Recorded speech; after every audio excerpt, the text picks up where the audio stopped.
Hello my dear students, myself Somesh Jain on behalf of reliable institute. आज हम लोग ये जो 27 जनवरी 24 को सेकंड शिफ्ट में मैथमेटिक्स का पेपर हुआ है उसका मैं मेमोरी बेस्ड पेपर सॉल्यूशन दे रहा हूँ। मैं क्वेश्चन नंबर 11 से 15 के सॉल्यूशंस आपको बता रहा हूँ। आई होप जिन्होंने ये एग्जाम दिया होगा उनका अच्छा हुआ होगा और आगे जो जिन बच्चों के एग्जाम्स है उनका भी हो सकता है इससे काफ़ी बेनिफिट मिले और उनके लिए भी ऑल द वेरी बेस्ट है एडवांस में। क्लियर? तो अपन स्टार्ट करते हैं क्वेश्चन नंबर 11 से 15 तक। सबसे पहले question number 11, let X square minus X minus 1 has roots alpha beta such that S N दे रखा है अपन को।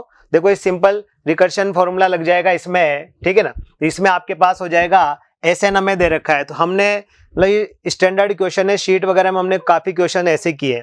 तो हम ऐसे क्वेश्चन में हम जानते हैं कि S n minus -1 minus S n minus 2 that is equal to क्या होता है, 0 होता है। क्लियर? एस एन मतलब यहाँ एन रखोगे तो एक बार अल्फा एन आएगा, देन अल्फा की पावर n-1 आएगा। प्रूफ भी कर सकते हैं, इसका सिंपल है, ठीक है ना। अब यहाँ से आपके पास 12, 10 और 11 में रिलेशन पूछा है, तो अगर n को मैंने 12 पुट किया तो मेरे पास आ जाएगा S12 that is equal to S11 plus S10। ये रिजल्ट हमारे पास यहाँ से मिल जाएगा। अकॉर्डिंग टू दिस डायरेक्टली यही ऑप्शन अपन को ऑप्शन नंबर 3 में मिला हुआ है। क्लियर है? चलिए, तो इजी क्वेश्चन था, क्वाड्रेटिक का स्टैंडर्ड रिजल्ट था। नेक्स्ट क्वेश्चन देखते हैं। For the series 20, 19, 1/4, 18, 1/2 up to this, the 20th term from the end. Clear? तो अगर आप ध्यान से देख रहे हैं तो इसका डिफरेंस जो है वो -3/4 हो गया, इसका डिफरेंस भी -3/4 हो गया। इसका मतलब ये एपी का सिंपल सा क्वेश्चन है। बट इन्होंने इस बार हमसे क्या है, 20th टर्म फ्रॉम एंड पूछा है, उधर से 20th टर्म पूछा है अपन से। तो कोई बात नहीं, इधर का जो कॉमन डिफरेंस -3/4 है, उधर से कॉमन डिफरेंस 3/4 हो जाएगा। क्लियर? तो उधर से मैं T20 निकाल देता हूं इसका। सो T20 हो जाएगा A that is -129 1/4 plus n-1d that is 19d और d इसका हो जाएगा 3/4। क्लियर है? चलिए, तो यहां से हम इसको कैलकुलेट कर सकते हैं। तो कैलकुलेशन करने के बाद ये आपको रिजल्ट -115 मिल जाएगा। क्लियर है बच्चों? तो आसान सिंपल सा जनरल टर्म पर बेस्ड क्वेश्चन एपी का था। ठीक है, चलिए next question number 13, integrate x8 minus x square upon this tan inverse dx equal to. ठीक है, इंटीग्रेशन है इस तरह का, थोड़ा बहुत हिंट अपन को ऑप्शन से मिल रहा है कि इसमें किसी पार्ट को t मानने से आगे बढ़ा जाएगा। तो एक बार हम देखें इस पार्ट को t कंसिडर करके यहां पर देखते हैं। तो देखो बच्चों, let tan inverse x cube plus 1/x³ that is equal to t। तो इसका डिफरेंशिएशन किया, 1/1 प्लस x³ प्लस 1/x³ का होल स्क्वायर, इसका हो जाएगा आपका 3x², इसका हो जाएगा माइनस के 3x4 और ये हो गया आपका dx that is equal to dt। ठीक है, अब इसको कैलकुलेट करते हैं। एलसीएम आ गया x³, तो यहां से हो जाएगा मेरे पास x की पावर 6 ओवर यहाँ पे हो गया आपके पास x6 plus x12 plus 2 times of x6 plus 1।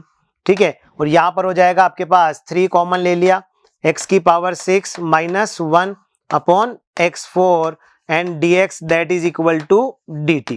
Clear? अब यहाँ पर लिखा है x8 माइनस एक्स स्क्वायर, तो अगर इस x6 को अपन अंदर मल्टीप्लाई कर देंगे, क्लियर, तो ये सबसे पहले देखो x6 और x4 आपका कैंसिल हो गया, x स्क्वायर हो गया। It is x8 minus x square over x12 3 times of x6 plus 1। तो ये जो पूरा पार्ट है ये आपका dt बन गया। Clear? Now question becomes integration of 1/3 of dt divided by t, so it is equal to 1/3 of ln mod t plus c, it is the answer. Clear? तो 1/3 of ln t अपन ने माना हुआ है tan inverse x³ plus 1/x³। Clear है? So according to this option number 1 is the correct option. Clear है बच्चों? तो ये भी ठीक ही क्वेश्चन था, बहुत खास टफनेस इसमें नहीं थी। नाउ नेक्स्ट क्वेश्चन नंबर 14 पर अपन आगे बढ़ते हैं। लिमिट का क्वेश्चन आया है। Alpha sine x beta cos x ln 1 minus x plus 3/3 tan square x equal to 1/3। Then alpha beta finally हमें निकालने का है। क्लियर है? तो दो तीन तरीके से कर सकते हैं इसको। सबसे पहले या तो एक्सपांशन अपन यूज कर सकते हैं, अदरवाइज सिंपल एक्स टेंडिंग 0 है तो नीचे 0 टेंड हो रहा है, सो ऊपर वाला वैल्यू भी 0 को टेंड करेगा। ठीक है, चलिए। अच्छा, सबसे पहले इस 3 से तो ये 3 अपन ने यहाँ पर कैंसिल कर दिया। इसके बाद tan स्क्वायर एक्स में मैंने स्टैंडर्ड लिमिट लगाया तो एक्स स्क्वायर इसकी वैल्यू लिमिटिंग वैल्यू 1 हो जाएगी। ठीक है, अब देखिए 8x tending 0, denominator tending to 0, so numerator must tending to 0। तो x टेंडिंग 0 पर ये आपका 0 हो गया, ये आपका बीटा हो गया, ln 1 that is also 0 plus 3 it must tending 0, so यहां से बीटा की वैल्यू हमें मिल गई which is equal to -3। Clear है? नाउ अब ये 0/0 फॉर्म है तो मैंने इसमें LH रूल अप्लाई कर दिया। क्लियर? तो LH रूल के अकॉर्डिंग ये क्वेश्चन बन गया हमारा limit x tending to 0 alpha sine X which is alpha cos X minus beta sine X minus 1/1 minus X divided by 2x। Clear है? Now x tending 0, denominator again tending 0, so numerator must tending to 0। So x tending 0 पर ही आ गया alpha, x tending 0 पर -1। Clear? और इसकी value क्या आएगी 0, so it is alpha equal to 1। तो beta -3 हो गया, अल्फा 1 हो गया। हमसे क्वेश्चन पूछा था 2 alpha minus beta that is equal to 2 + 3 which is equal to 5। तो बहुत इजी क्वेश्चन था ये, इससे तुरंत आपका हो जाएगा। It is the option number 4 which is 5। Clear है? नाउ नेक्स्ट क्वेश्चन नंबर 15 देखते हैं अपन। Let a1 a2 a3 15 terms having mean and variance respectively. One of the observation which was 12 misread as 10. Clear? ये भी general question होता है, बहुत बार आ चुका है अब तक मेंस एडवांस में भी। अब इस साल एडवांस में ऐड हुआ है तो हो सकता है कि ये क्वेश्चन आगे कंटिन्यू रहे इसी तरह। तो देखिए 15 मीन दे रखा है हमें, है ना। The correct mean mu and variance is sigma square, then ये वैल्यू हमसे पूछी हुई है। ठीक है, तो सबसे पहले अपन ओल्ड मीन की बात करें अगर अपन, ठीक है, तो x बार ओल्ड, ठीक है, तो x बार ओल्ड दिया हुआ इन्होंने दैट इज इक्वल टू 12। तो x बार क्या होता है समेशन ऑफ xi ओवर कितने टर्म्स है 15 टर्म्स है। तो समेशन ऑफ xi मतलब x1 से लेके x14 तक, और ओरिजिनल टर्म जो था वो 12 था, मिसरीड एज 10, तो 10 मान के इन्होंने इसको सोल्व किया हुआ है। सो डिवाइडेड बाय 15, तो यहां से हमारे पास आ जाएगा x1 से लेके x14 तक का सम आ जाएगा। तो x1 से x14 तक का सम आ गया अपने पास कितना 180 माइनस 10 दैट इज 170। ठीक है, अब हमें न्यू मीन निकालना है, तो न्यू मीन को इन्होंने म्यू बोला हुआ है।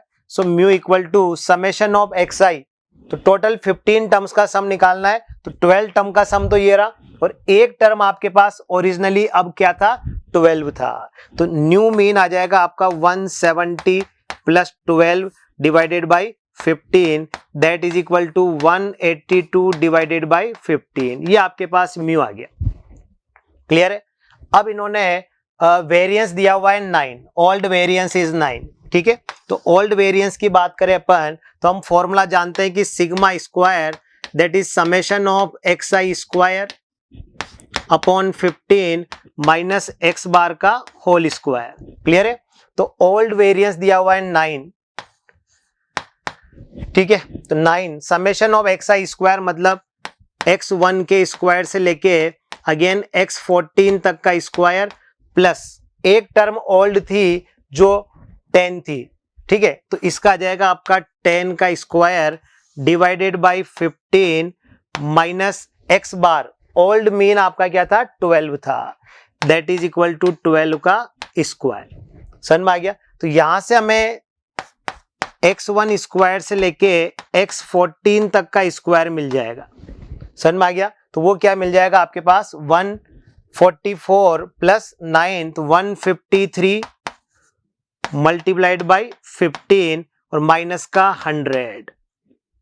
ये आपके पास समेशन ऑफ xi 1 स्क्वायर से लेके 14 स्क्वायर तक आ गया। क्लियर। नाउ करेक्टेड मीन आ जाए, करेक्टेड वेरिएंस निकालना था। सो करेक्टेड वेरिएंस यहां पर निकाल रहा हूं मैं। तो करेक्टेड वेरिएंस हो जाएगा ये स्क्वायर का सम, तो ये आ जाएगा आपका 153 मल्टीप्लाइड बाई 15। अच्छा, हमें निकालना है म्यू स्क्वायर दिस, ठीक है। तो फॉर्मूला होता है आपके पास summation of this square plus ये सारा सम आ गया -100।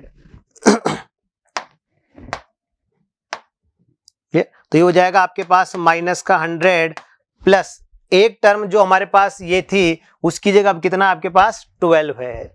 सो plus 12 square divided by 15 minus X bar. अब ये आपके पास कितना है, सिग्मा स्क्वायर है equal to minus new mean. New mean को अपन ने बोला है म्यू स्क्वायर। तो यहां से डायरेक्टली हमको वैल्यू पूछा था सिग्मा स्क्वायर म्यू स्क्वायर, तो ये वैल्यू इधर आ जाएगी। सो फाइनली हमारे पास जो रिजल्ट बचेगा वो इस तरह से रिजल्ट आपके पास ऐसे आ जाएगा। So sigma square plus mu square plus mu that is equal to 153 multiplied by 15 plus 144 minus 100, ठीक है। तो ये आपके पास हो जाएगा दैट इज 44 प्लस म्यू, तो न्यू म्यू अपने पास आया था दैट इज 182 बाई 15। क्लियर है। तो फाइनली आप इसको कैलकुलेट करोगे तो 15 टाइम्स ऑफ यही पूछा था, तो 15 इधर आ जाएगा आपके पास। Finally you will get the 25 21। Clear. तो ये भी सिंपल कैलकुलेशन थी थोड़ी सी इसमें, बाकी क्वेश्चन वही स्ट्रेट फॉरवर्ड जो हमेशा अपन करते हैं वैसा ही था ये। क्लियर। आई होप सभी को ये बेनिफिट रहेगा क्वेश्चन नंबर 11 से लेके 15 तक। तो ये डिस्कशन अपना कंप्लीट होता है। Thank you.